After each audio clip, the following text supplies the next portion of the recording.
మధ్య జీవన ప్రాణాన్ని కాపాడాడో, మానవుడు పాపముల నుంచి తప్పించబడాలి అంటే దేవుడు మానవ స్వరూపముగానే రావాలి. కాబట్టి మనందరికీ కలగబో మహా సంతోషకరమైన శుభవర్తమానం ఏంటంటే, నేడు దావీదు పట్టణమందు రక్షకుడు మన కొరకు పుట్టి ఉన్నాడు. ఈయన ప్రభు అయిన క్రీస్తు. ఈయన పుట్టడమే కాదు, ఈయన చేయబోతున్న కార్యం ఏంటంటే మత్తయి సువార్త 1:18 ఎందుకు పుట్టాడు యేసుక్రీస్తు? ఆమె గర్భము ధరించినది పరిశుద్ధాత్మ వలన కలిగినది. చదువు మధ్య ఆమె యొక్క కుమారుని కన్నును తన ప్రజలను వారి పాపముల నుండి ఆయనే రక్షించును కనుక ఆయనకు యేసు అను పేరు పెట్టను. దేవుని నామాన్ని మహిమ కలుగును గాక. మన చదువు మా వాక్యం. చెందిన దేవుడు ఒక గ్రామానికి కానీ, ఒక ఊరికి కానీ, ఒక వీధికి కానీ చెందినవాడు కాదు యేసుక్రీస్తు. యేసుక్రీస్తు ఎవరు అంటే ఆయన సర్వలోకానికి సృష్టికర్త అయినాడు. దేవుని నామాన్ని మహిమ కలుగును గాక. అందుకే అంటాడు కదా, ఆది కాండంలో అంటాడు, మానవుడు తన స్వరూపంలో చేసుకున్నాడు కాబట్టి, మానవుడు పాపంలో ఉన్నాడు కాబట్టి వారి పాపంలో నుంచి విడిపించడానికే యేసుక్రీస్తు ఈ లోకానికి ఆయనైతే తయారు చేశాడో, మనల్ని ఎవరైతే సృష్టించారో ఆయనే మానవుడిగా భూమి మీదకి వచ్చి తన రక్తాన్ని కారిస్తే గాని ఆ రక్తము వలన మానవుడికి పాప క్షమాపణ కలుగుతుంది. కాబట్టి యేసు క్రీస్తు ఈ 2022 సంవత్సరాల భూమి మీదకి వచ్చి ఆయన తన రక్తాన్ని కషలేము పట్టణంలో ఆయన ప్రయాణం చేస్తూ ఉన్నాడు. ప్రయాణం చేస్తూ ఉంటే అక్కడ రాయబడిన మాట ఏమిటంటే, పుట్టుగుడ్డివాడు అక్కడ కూర్చొని ఆయన భిక్షం ఎత్తుకుంటూ ఉన్నాడు ఆలయం దగ్గర. యేసు ప్రభు వారు ఆ మార్గం గుండా వెళుతున్నాడని ఈ పుట్టుగుడ్డివాడు ఆలోచన చేసి ఆయన వస్తున్నాడు కదా అని కేక వేసినప్పుడు ఆ నజరేయుడైన యేసు ఆ పుట్టుగుడ్డివాడి దగ్గరకు వచ్చి, నువ్వు చూపు పొందగోరుచున్నావా అని అడిగినప్పుడు ఆ పుట్టుగుడ్డివాడు అంటాడు, అవును ప్రభువా, నేను చూపు పొందగోరుచున్నాను అని అన్నప్పుడు ప్రభు వాడి మీద చేయి వేసి ప్రార్థన చేసినప్పుడు వాడి కన్నులు తెరుచుకుంటాయి. ప్రియులారా, ఈ రాత్రికాల సమయంలో ఈ మాట మీకు ఎందుకు చెప్తూ ఉన్నానంటే, వాడి జీవితం అంతా చీకటే. ఎవరిది? ఆ పుట్టుగుడ్డివాడిది. ఆ పుట్టుగుడ్డివాడు చిన్నవాడు మొదలుకొని పెద్దయినంత వరకు కూడా ఆ ఆలయము దగ్గర భిక్షం ఎత్తుకుంటూ ఆ ఒక దరిద్రమైన జీవితాన్ని ఆయన అనుభవిస్తూ ఉన్నాడు. కానీ ఎప్పుడు కూడా వెలుగును చూడలేదు, ఎదుటి మనిషిని చూడలేదు, వారికి సంతోషము తెలియదు, ఆకాశం ఏంటో ఏమిటో తెలియదు, ఎదుటి మనిషి ఎలా ఉంటాడో వాడి రూపం ఏమిటో కూడా ఆ గుడ్డివాడికి తెలియదు. కానీ ఆ పుట్టుగుడ్డివాడు యేసు ప్రభు మార్గము గుండా వెళుతూ ఉండగా ఆ పుట్టుగుడ్డివాడు కేక వేశాడు, నజరేయుడైన యేసు నన్ను కరుణింపుము అని కేకలు వేయగానే యేసు ఆయన నిలిచిపోయి ఆ గుడ్డివాడి దగ్గరకు వచ్చి, ఆ నీ కన్నులు నేను నిన్ను బాగు చేస్తాను అని ఆ పుట్టుగుడ్డివాడి జీవితంలో ఉన్న చీకటిని ఆ దినాన్న ప్రభువారు ఆయన వెలుగుమయంగా చేసి ఆ గుడ్డివాడికి అంతవరకు సమాధానం లేదు, శాంతి లేదు, ఎప్పుడు దుఃఖపడుతూనే ఉండేవాడు. నా బ్రతికింతేనా, నిన్ను లోకాన్ని చూడలేనా, నేను సంతోషంగా ఉండలేనా అని ఎప్పుడు కూడా ఆ పుట్టుగుడ్డివాడి జీవితంలో చాలా దుఃఖపడి ఉంటాడు. అంతేనే కదా, చాలా మంది జీవితాల్లో మనం కూడా చూస్తూ ఉంటాం పరిస్థితులు బాగోలేనప్పుడు.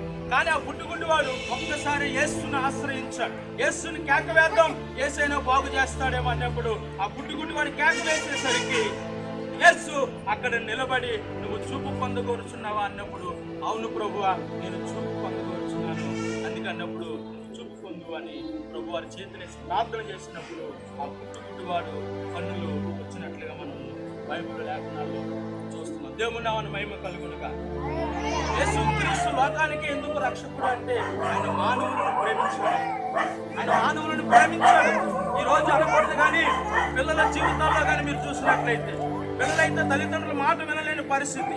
అన్న చెల్లెళ్ళు అంటున్నారు, వాళ్ళ మధ్యన అనకూడదు కానీ భయంకరమైన అక్రమ సంబంధాలు. అలాగనే తల్లిదండ్రులు పిల్లల్ని పట్టించుకోలేని పరిస్థితి, తల్లిదండ్రులు సరిగ్గా పిల్లలకు మంచి భవిష్యత్తు ఇవ్వలేని పరిస్థితి, భార్య భర్త వేరేగా ఉంటుండగానే వేరే భర్తతో అక్రమ సంబంధాలు, భార్య భర్త ఉంటుండగానే భార్య వేరే ఒకరితో ఉండడం, దీనివల్ల అనేక మంది చనిపోవడం. ఇదంతా దేని వల్ల జరుగుతుంది అంటే దేవుని భయం మనిషి హృదయంలో లేదు కాబట్టి ఇవన్నీ భయంకరమైన పరిస్థితులు జరుగుతున్నాయి. దేవుని నామమున మహిమ కలుగును.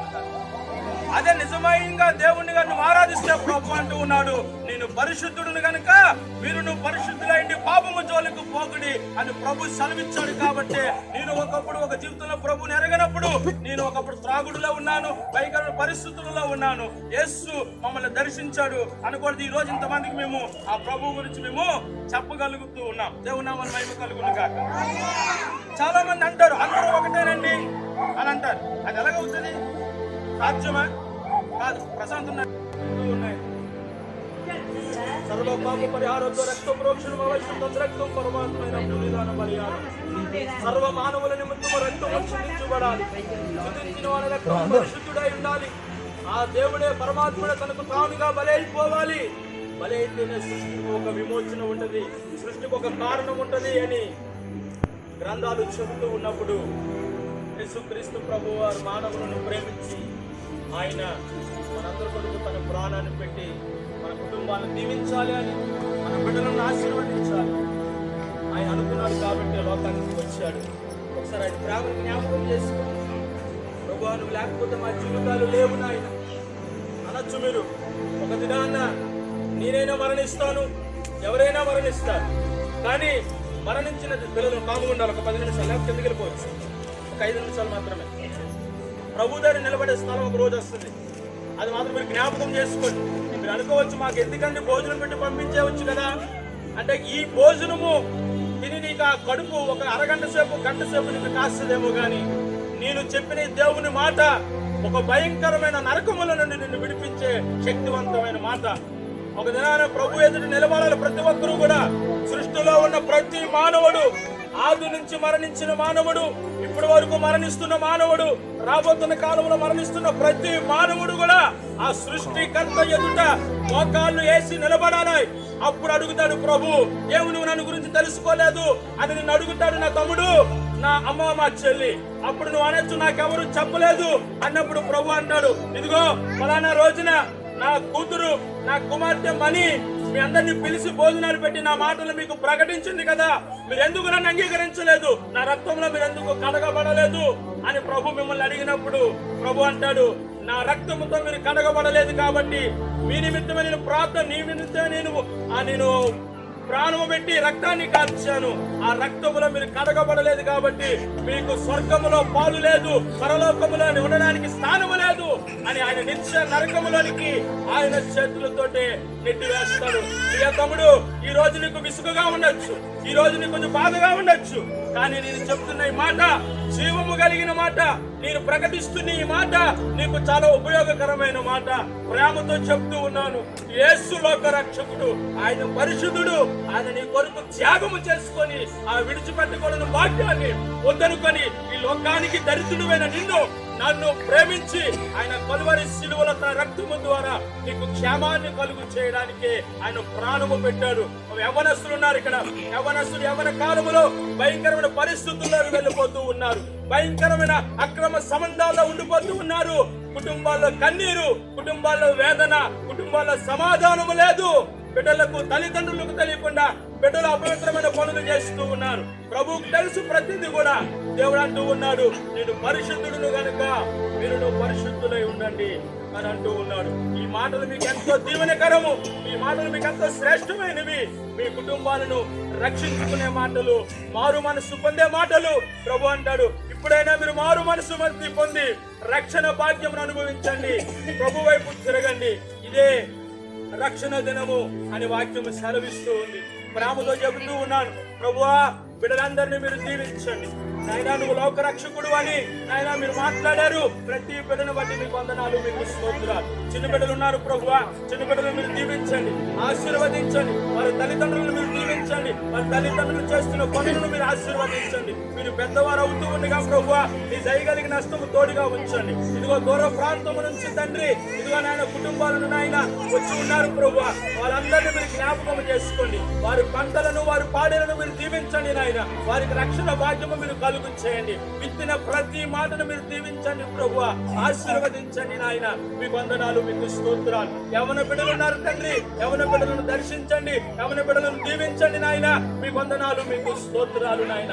ఇక్కడున్న ప్రతి బిడ్డను పేరు పేరున మీరు ఆశీర్వదించి మీ కృపలో జ్ఞాపకము చేసుకోమని మీ ప్రజలతో మీరు మాట్లాడినందుకు వందనాలు, స్తోత్రాలు, స్తుతులు చెల్లిస్తూ యేసు నామములో ప్రార్థన చేస్తూ ఉన్నాను పరమ తండ్రి.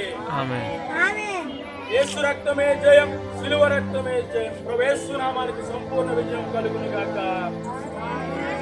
Happy Christmas, very merry Christmas, happy Christmas, merry Christmas.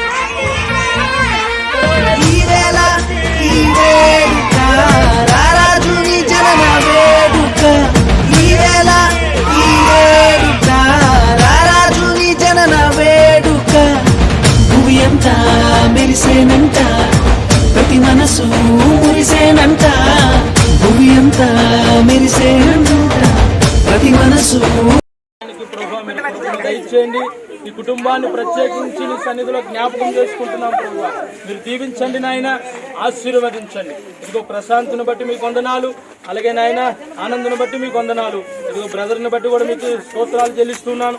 ఈ కుటుంబంలో ప్రభు నాయన వచ్చిన ప్రతి ఒక్కరిని బట్టి నాయన మీకు వందనాలు, మీకు స్తోత్రాలు, స్తుతులు చెల్లిస్తూ ఉండగా వాళ్ళు తిరిగి మరలా ప్రయాణం అవుతుండగా నీ క్షేమకర నష్టం తోడుగా ఉంచి ప్రభువా క్షేమాన్ని కలిగి చేయండి. వచ్చిన ప్రతి బిడ్డను కూడా పేరు పేరున మీరు ఆశీర్వదించమని, దర్శించమని, రక్షించమని, వారి బిడ్డలను, వారి భర్తలను, వారి కుటుంబాలను, వారి ఉద్యోగాలు, వారి వ్యాపారాలను మీరు దీవించమని ప్రభువా, ఆశీర్వదించమని. రోగములతో ఉంటే వారిని బాగు చేయండి, ముట్టండి, స్వస్థపరచమని, నువ్వే ఆశ్చర్యకరుడు అని వారు తెలుసుకున్నట్లుగా మహత్కార్యములు కుటుంబాల్లో జరిగించమని యేసు నామములో ప్రార్థన చేస్తున్నాను పరమ తండ్రి. ఆడుతూ పాడుతూ ప్రతికాలు నాట్యమాడాలా, మన హృదయాలు అర్పించి రాజునే స్వాగతించాలా. అరే ఆడుతూ పాడుతూ ప్రతికాలు నాట్యమాడాలా, మన హృదయాలు అర్పించి రాజునే స్వాగతించాలా.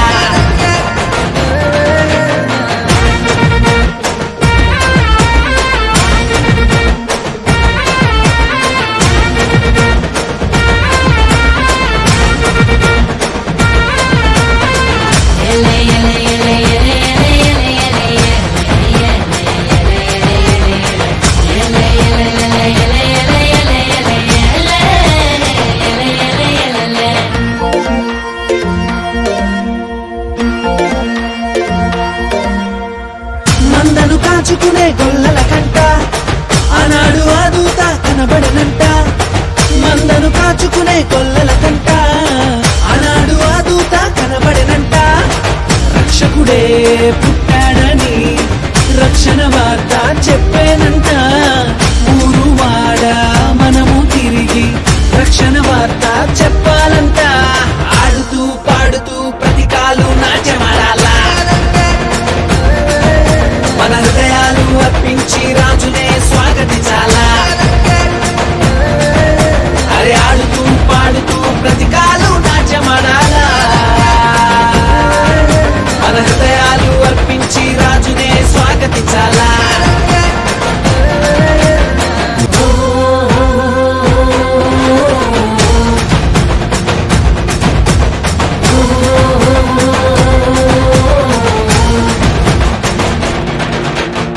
జ్ఞానులు తారను కనుగొనిరంట, వాళ్ళని చూడమైన మైతీరంట. జ్ఞానులు తారను కనుగొనిరంట, వాళ్ళని చూడమైన మైతీరంట. యూదుల రాజు ఇతడే అని కనుగొని సాగిలపడి పూజించిరంట.